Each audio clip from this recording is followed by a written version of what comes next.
Good morning, everyone. Welcome to Alabama Recovery Advocacy Day. I am a person in long-term recovery, and what that means to me is in 1 month, I'm going to put it out there, even though we're supposed to do this one day at a time thing, right? In 1 month, I will celebrate 10 years without a drug or drug. So I said treatment, that's a part of my story. But the most important part of my story is a recovery residence. That's where I went to learn how to live life again. I really believe that to be true. Everything that is good in my life today is a result of the things I learned at a recovery residence. It's a result of a fundamental shift in how I think and how I act. And all of that happened at a recovery residence. So we want to be able, for example, at Recovery House, to be able to take a chance on somebody that maybe was recently homeless, maybe has a fairly moderate mental health recovery challenges, and give them the shot they would like to have in drug and alcohol-free life. Sometimes that doesn't work out. And what we don't want to do is have to make that person homeless once again.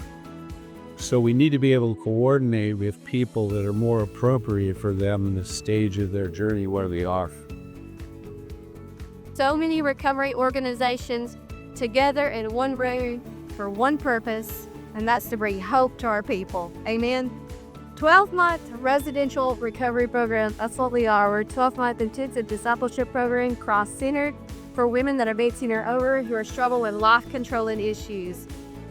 This is what we offer. We have daily Bible studies, mentoring, peer support and sponsorship, community support and involvement, counseling, substance abuse groups and individual sessions, coping skill classes, parenting classes, Celebrate Recovery, 12-step groups, financial freedom and budgeting.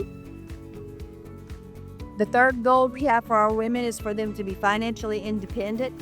That means they can provide the security of a home and life's basic needs through an income solely dependent on their job skills. We work solely with women, and unfortunately, sometimes we women will accept a codependent relationship or a toxic relationship just on the sole basis because we lack the financial ability to provide a home of our own. And so we will settle for far less than what we would deserve just so that we can have a roof over our heads for ourselves and our children. And we do not want our women to settle. We do not want our ladies to settle, but we want them to have the ability to provide for themselves financially. That way, if they choose to enter into a relationship, it will be a relationship based on mutual love and affection, and it will be a good relationship that's beneficial to both parties. I'm also a photographer, and I am the executive director for Best Life Recovery. So Best Life Recovery is a women's sober living house in Huntsville, Alabama. We have a table over here, so please come up and get some information. But it's an 8-woman sober living house, and I usually take women just out of treatment. I would come pick them up door to door. It's a nonprofit, but I do not want money to be a barrier to coming in. We do not have an entrance fee. They do pay weekly rent, our program fees, and I help with job. I have transportation, we have food, we have clothes, we have everything you need to get started to build your life in recovery. Aftercare also provides education to small entities such as churches, school boards, town council meetings, and clubs on substance use disorder, opioid use disorder, stigma, harm reduction, and overdose and preventing an overdose.